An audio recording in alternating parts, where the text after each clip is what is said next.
Hey everyone, my name is Caleb and welcome back to my channel. Now I'll tell you what, Tesla is freaking popping this week, so there is a lot of great news coming out for Tesla. Now first of all here, I'm just going to jump right into it today.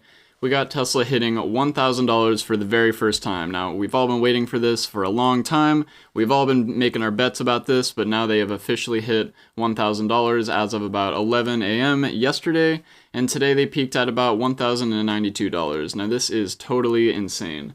Now, hopping over to the second thing here, I'm going to show you on my iPad, we got Tesla also hitting a $1 trillion market cap for the first time ever as well, 1.02T. You see that right there? Now, because of this, Elon Musk is now the richest person on Earth. So here's the Forbes list of the billionaires. As you can see down here, Elon Musk has finally passed Jeff Bezos with a net worth of $253.8 billion. Jeff Bezos is only sitting at about $200 billion, so there's quite a big margin between them now. Now we've seen Elon Musk pop into first place once or twice before, but as you can see here, he's beating Bezos by quite a large margin, so good for him.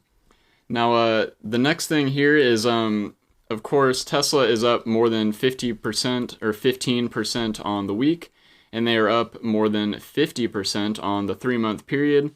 Now, their market recovery this year has been crazy. So as you can see here, going back to the 1-year chart, back in January of early this year, they were at their all-time high of about $890, and then we had that huge tech crash happen as inflation scares went up, and by the time it was April, they were chilling between $550 and $650, and now they are back to a new all-time high. So the other piece of news I was going to share is because of this too, Tesla is now the 5th company in the United States to join the $1 trillion club, or the 4 comma club, as they like to say. So the other companies in this are, of course, Apple, Microsoft, Google, and Amazon. There's one other company that is past $1 trillion stationed in Saudi Arabia, but if you're only including the United States companies, Tesla is now in the top 5. Now to put this in perspective, $1 trillion is okay, so here's an example. So the market cap of GM, Ford, Toyota,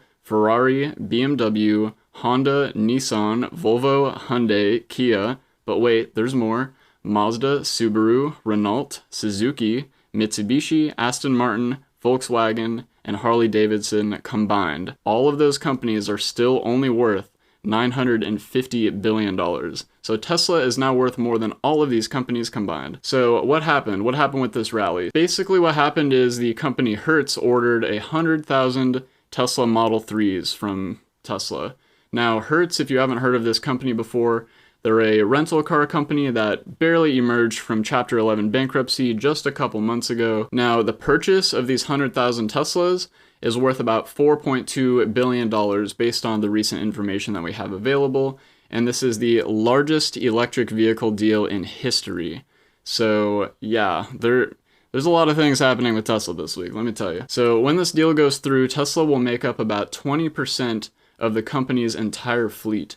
And the latest info again says Hertz is buying the Model 3, which is of course the cheapest of the 4 models, but they are paying the full price of $42,000 each. Now, typically with rental car companies, they like to try and buy in bulk, and they like to try and get a deal, and so sometimes not as much money is made per vehicle doing things like this, but what's good for Tesla is they're paying the full retail price. So they're paying basically the same price that you or I would have to pay for the Model 3. Hertz plans to have these Teslas ready for customers by next month, but the full fleet of 100,000 will roll out by the end of next year is what they're saying. Now this is excellent news for Tesla because this deal will give the vehicles way more exposure than they had before to the average consumer at least, without the consumer having to actually purchase one. So now they can basically just test drive it by renting it. And we all know a car rental is really just a extended test drive, you know what I'm saying? So what's cool about this is if you can actually rent one, you can get the opportunity to see what all the hype is all about without bothering the sales guy at the dealership, you know, and you get to check out the vehicles without having to commit to a massive purchase, because I know there's probably a lot of people out there who want Teslas. I know Tesla has their group of haters as well, but there's a lot of fanboys out there for Tesla, and not gonna lie, I'm kind of one of them. I really want a Tesla. So the fact that I could actually get this as a rental car is super awesome. If I want to take a vacation, this is definitely 110% the car that I'm going to pick. So only 2.6% of the vehicles sold in the US so far this year have been electric, which is a very small number, which means that there is a lot of room for this number to grow, and that's what I think Hertz is capitalizing on with this purchase. The fact that Tesla even agreed to this just goes to show how optimistic Elon Musk is with their production and the future of manufacturing within Tesla. Of course, I'm sure you've heard recently, if you're watching this video, that 2 new factories are actually being built as we speak to help with the new demand. One is going to be in Austin, Texas, and the other one is being built in Germany. And he is also working on some facility, I think in Shanghai or China. Correct me if I'm wrong on that one. According to the recent data out there about vehicles that they've sold each quarter, and each quarter this year and each of the previous years, it looks like they're about to hit maybe 900,000 to 1 million by the end of this year. They are already at 627,000 vehicles sold so far this year, which is quite a bit. So at that rate, Hertz is basically buying 1 in 10 of the Teslas that they're making. So if retail sales remain the same next year, though I'm sure that number will probably increase too, then they will have a giant percentage of the output of Tesla, which is really great. So as for the Hertz stock, it also ramped up by roughly 15% so far this week, but they anticipate getting actually relisted on the major stock exchanges by the end of this year as well, which is great news for them. As Tesla continues to grow, people have also criticized the congestion on the charging station network, but Elon says congestion has been decreasing over the last 18 months from doubling the size of the network, and he also plans to triple the size of the network in the next 2 years. Now, with Tesla posting a record profit for the 3rd straight quarter in a row last week and reporting gross earnings that are up 77% from last year, and the Model 3 being the best-selling vehicle of any kind in Europe last month, not just of electric vehicles, it was the top-selling vehicle of all vehicles in Europe last month, which is the first time an electric vehicle has ever outsold a gas car. So this is huge.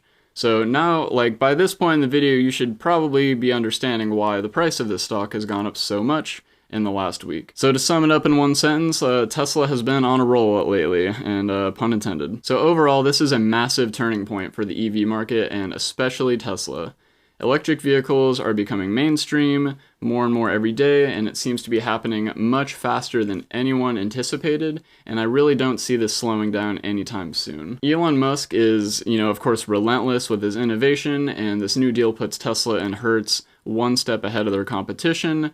Hertz has now capitalized on a huge percentage of the market by getting this deal with Tesla, and Tesla now has a huge demand for their cars and a new partner to work with. So these are 2 really great catalysts here. Now, Hertz actually has a long-term plan to electrify their entire fleet, and I'm really excited to see what happens with Tesla and Tesla stock throughout 2022. We haven't seen anything quite close to this kind of demand for Tesla yet, and hopefully this will lead to a lot more consumer acceptance. People will start to accept the transition from gasoline to electric vehicles a little bit more. Now, as far as the price goes for the Tesla stock, I can't say whether or not it's a good time to buy it, but if you do have a good long-term outlook and truly believe in the company and Elon Musk, your best bet is probably to just continue dollar cost averaging in, and I'm sure you're already doing that if you're a Tesla fan. Now, this is not financial advice, of course, but one thing to note is Morgan Stanley did put a new price target of $1,200 on this stock by the end of this year, I think, or early next year in Q1. But this is, of course, just an estimate, and I really have no idea what's going to happen, so fingers crossed. Of course, if you do choose to buy this stock but want a safer approach, you might already have this ETF in your portfolio, honestly, but you could pick up some of Vanguard's S&P 500 index under the ticker symbol VOO. And I'll just show you that real quick on the iPad again. So Tesla comprises of about 1.7% of the S&P 500. So let me just find it down here. So there it is. You can see Tesla right there. And if I scroll over here, it's 1.71%. So you do get some exposure to Tesla now. Of course, it was added to the S&P 500 last year. And so if you want some exposure to that, but you don't want to be taking a huge risk, I'm sure you have some of this ETF probably in your retirement funds or your portfolios of some kind. So I would just continue doing that, and you're probably reaping some of the rewards of this already. So as always, there's no way to predict the price, so only invest what you can afford to lose, of course, and make sure you understand what you're investing in and you truly believe in it. Don't just buy Tesla because it's making mainstream headlines and popping up all over the news every single day, because hype does play a role in the price and the volatility of the stock, and it's really important to remember this. Elon Musk may be a rich CEO business guy, but he's also somewhat of a celebrity now too, so definitely keep this in mind. Now, like I said, I'm really excited to see what happens in 2022 as far as Tesla and their stock goes and what Elon Musk decides to do with his companies. And I'm sure you're probably excited too if you're watching this video. And if you enjoyed today's video, please leave a like down below. I really hope you guys found today's information useful and found it entertaining. And if you want to see more weekly content just like this, please hit that big fat red subscribe button down below as well with a little notification bell next to it. And yeah, with that being said, thank you so much for watching, and I'll catch you in the next one.